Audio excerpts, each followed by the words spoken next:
Welcome to the UTPA Men's Basketball Show. I'm Jonah Goldberg, joined as always by our very own head coach, the one and only Dan Hipsher. The Bronx got a little bit of a reprieve this week. After playing, was it 5 games last week? You only had to play 1. Must have been a lot simpler, huh? Yeah, it seemed like a more natural progression of time. And, of course, now we go right back into a 3- and 5-day deal. But, you know, the quirks of scheduling do that. And, you know, hopefully we're improving through this time period. And that game worked out quite well. 70-55 win at UTSA. Bronx first win over the Roadrunners since 2008. The first win at UTSA since 2006. And in that game, LJ McIntosh scored 17 points, 11 of which came in a 5.5-minute span to start the second half as your team came from behind and took the lead for good. Yeah, I made a comment to Andy the morning of the game. I said, you know, hey, I may have to go to LJ. They zone a lot, and LJ is kind of our best zone shooter. He's a really good, you know, catch and shoot guy. Got to clean up his ball handling and passing to play against man-to-man at times. But anyways, we tried a couple veterans, and it didn't go well, and brought LJ in, and he banged 2 in the first half. And then opened up the second half. I started him, and he hit 3 threes and a couple free throws, and really loosened our team up and got it going because we were quite nervous from the perimeter playing against the zone, and LJ did a wonderful job. It's nice to see when opportunity presents itself, a kid take advantage of it like that. Yeah, you know, LJ had played all of, 17 or 18 minutes in your first 6 games combined, only played in 4 of them, ends up playing 21 minutes in this game, He came up huge, and starting the second half, how did you come to that decision? Was it because of the 2 threes he had hit in the first?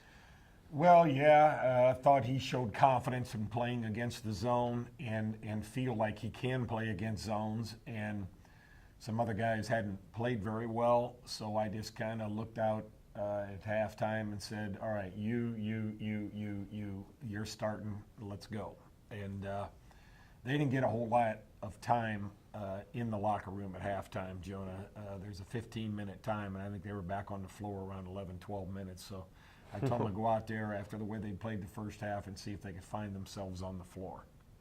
Well, find themselves they did. Your Bronx shot 65.5% during the second half, far and away your best half of shooting this season.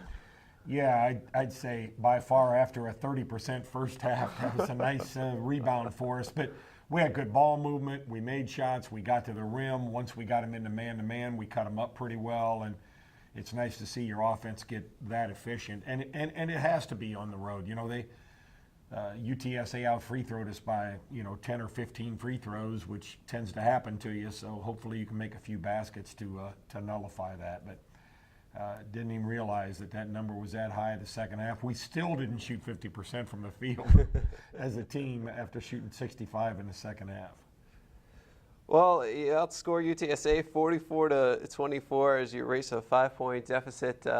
And it was amazing how quickly your team was able to push it into double digits and then just keep it there the rest of the game.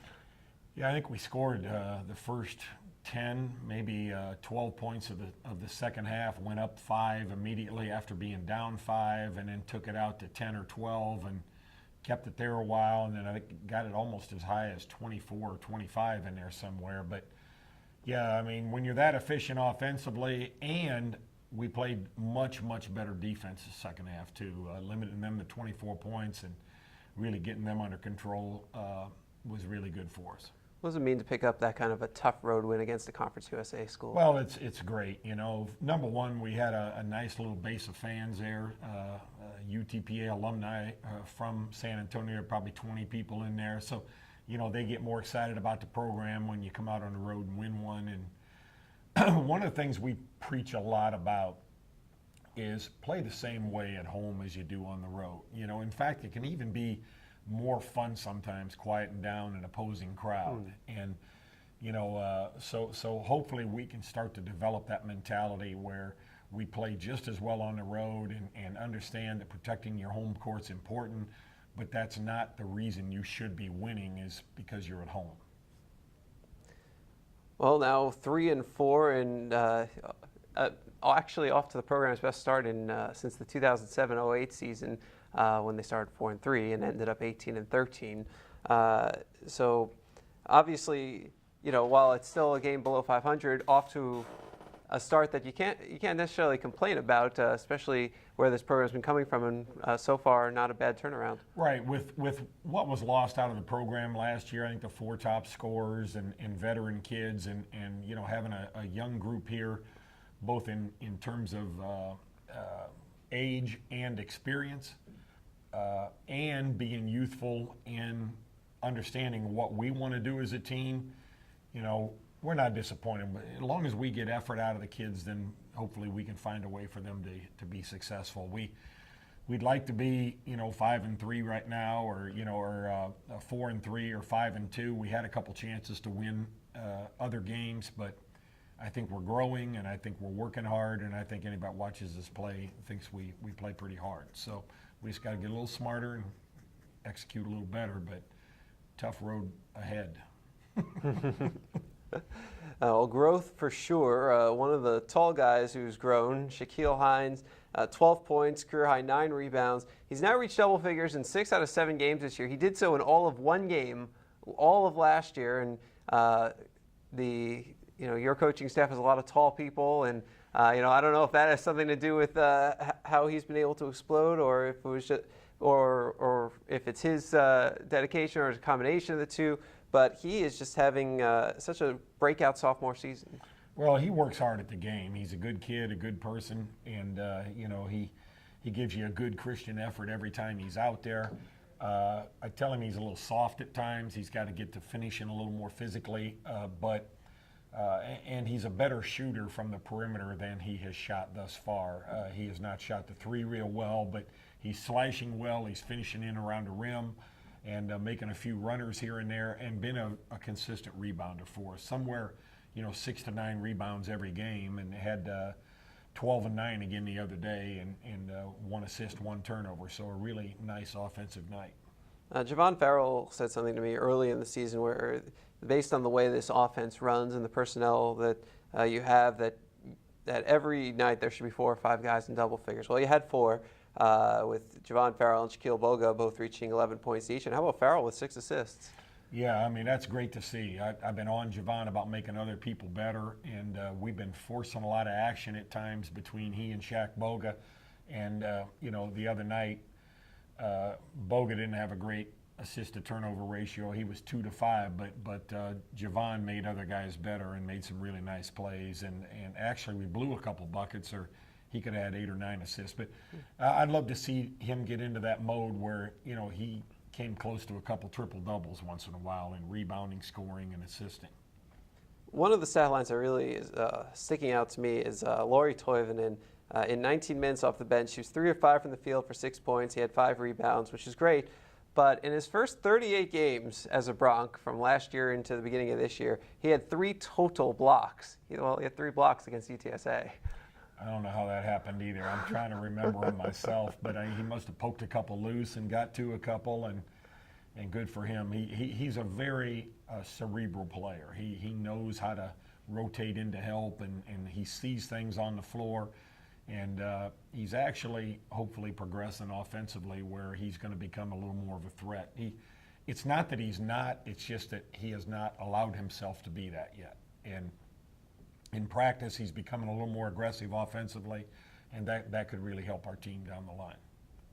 On the inside, we've talked a little about the 3-point shooting, which was twice as good as UTSA's, but look at rebounding, 39 to 22 overall, 16 to 6 on the offensive glass, points in the paint, 32 to 20, second chance points, 15 to 4, and your team kind of dominated inside. Yeah, that's something new for us. You remember IPFW we got whipped pretty well, but a part of that was we were able to play more man-to-man defense, and our matchups worked out a little better, so our box outs were a little better. We're not – the zone is good for us, but it's difficult rebounding because we're not that big and we're not that athletic to just go get them. So in the man-to-man defense, we were a little better at being matched up to the guy and getting a body on him and sealing and getting those rebounds that fall down by the floor. We're pretty good at those. Well, the road trip continues. You mentioned it's a 3 and 5. It's going to be a tough one. You go to Lamar first on Wednesday, and then you got to head up to Bradley and Southern Illinois University, Edwardsville, and just back to life on the road. Well, exactly. You know, we have been able to schedule, though, where at least when we go out on the road, you know, we're getting 3 games in and only missing, you know, 1/2 day of school more. Well, a day of school, Wednesday, and maybe a little bit of Tuesday because of the drive to Beaumont's so far. And then we'll miss Monday coming back. But, you know, typically to get 3 games in, you'd miss about 6 days of school. So being over Thanksgiving weekend, we're getting 3 in 5 days, and you know, then we'll get back, and I think we have San Antonio back home again then that next week. So got to pick a couple off, and we've got a tough road ahead schedule-wise. Well, Lamar first, their team that they've already faced a WAC team. They faced Grand Canyon the other day, and Grand Canyon came out the victor in that. When you start to watch that game, I know you're trying to focus on Lamar right now, but is it hard not to look ahead to see, oh, Grand Canyon's like this? No doubt about it. You get a good feel. You know, sometimes, you know, you'll prepare for somebody like Lamar, and I'll just be watching their offense. But in this one, you'll watch both, so you can pick up little tidbits on Grand Canyon also. But that was a neutral site game out in Utah, and right now Lamar is struggling, but they have played a very difficult schedule also. And, you know, I think they were at Washington State. They had George Mason at home. They had another tough one. So they're playing through some hard times, but I know Pat feels his team's improved, and statistically you can kind of see it. Yeah, Pat Knight is somebody you've worked with before. He developed under you. And what's it like going back to face him? Well, it's kind of great. Pat's a great, fun-loving kid and a good coach. And, you know, of course, his father is the one that developed him. I just gave him a job for a year. But, you know you're going to face a tough-minded group that plays motion similar to we do. And, you know, it's a road opponent that it'll be a good test for us and prepare us well for the WAC, because they're not a lot different than some of the teams we're going to play out there on the road. Do you and Pat talk to each other in the days leading up to it? Is there any smack talk? He'll give me a ring. I know he will. I'll kind of lay low, but he just got back off a long trip out to Utah, so we'll talk earlier this week and maybe even see ourselves to get together Tuesday night. But we talk about once a week here during the season. You know, coaches love to whine to each other, so we won't whine any secrets away this week, though. Well, after Lamar, it becomes Thanksgiving. How does the team spend Thanksgiving? Well, we're going to leave Beaumont and bus down to Houston, and you know, stay in a mall area there, and you know, have Thanksgiving dinner on Thursday and practice there, and then fly out Friday for Bradley. So we'll have Thanksgiving as a team, and you know, my son Brian is actually flying in from Jacksonville to see the game in Lamar with his fiance, and then spend the day with us on Thursday, and then spend the weekend with Mom, and then head back home. But I'll get to see him for about a day and a half, which would be great. We'll all be together.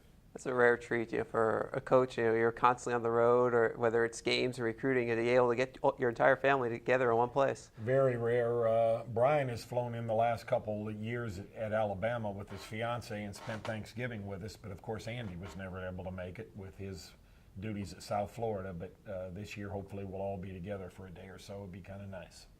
I expect to see a photo. Yeah, well, there'll be an extended photo with the rest of the team involved too. So.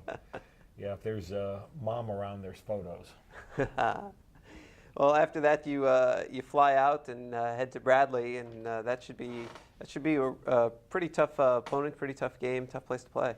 Yeah, I think they're 4-2 or 4-1, something like that. But they've played at Arizona State and at Illinois, where there are only 2 losses, which most teams lose those.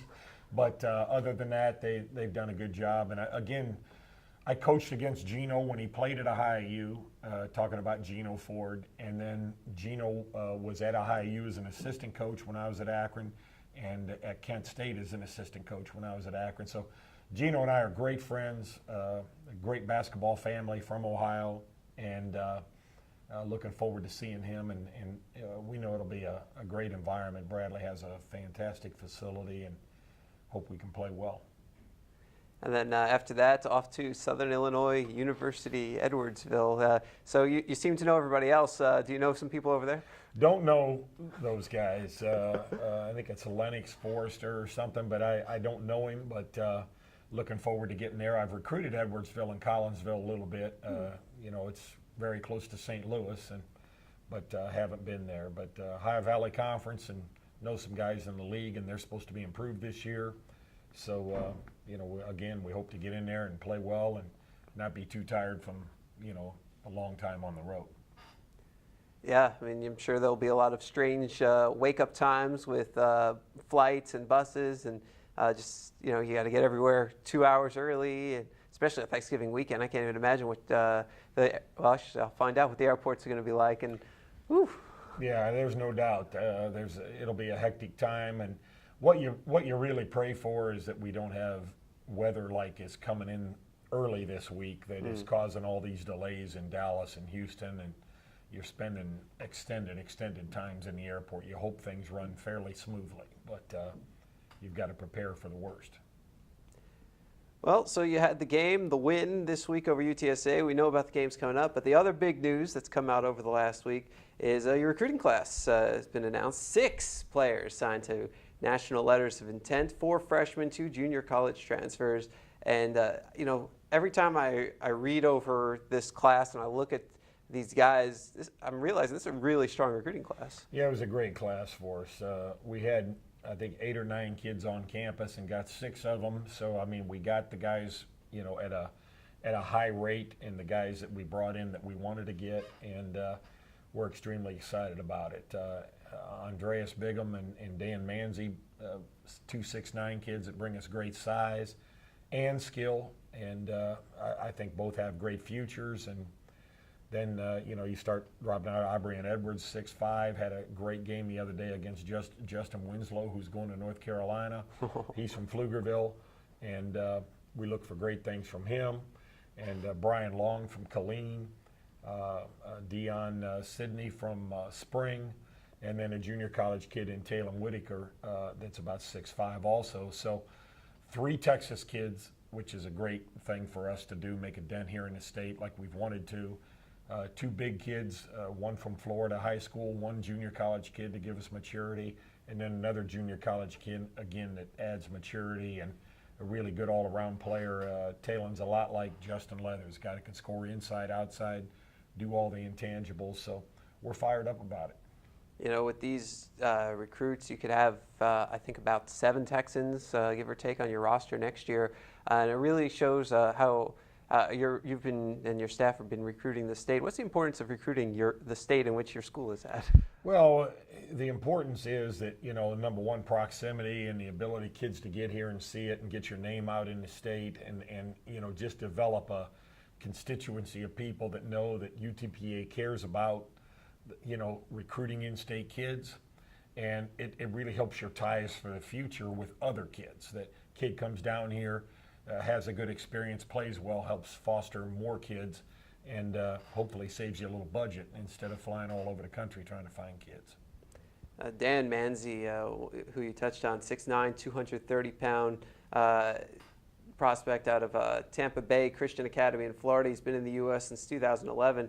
Comes from Kigali City, Rwanda, and he was part of the ESPN Top 100. He's one of the top 20 players in the state of Florida. He's a 3-star. I mean, he's got a few accolades on him. No doubt about it. Andy had a good tie to his family, his hosts, and Dan's a great kid. Came in here, once engineering.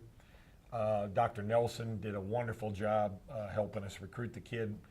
The engineering department was fantastic, and Dan is a talented basketball player and is going to make money playing basketball, but he also wants to go back to his country and help with everything that has gone on in Rwanda. As you know, Dan was born a couple years after the genocide, but that country, because of the genocide, is young and evolving again. So Dan wants to be a big part in that, and will be, and we're excited to have him here and as a student athlete.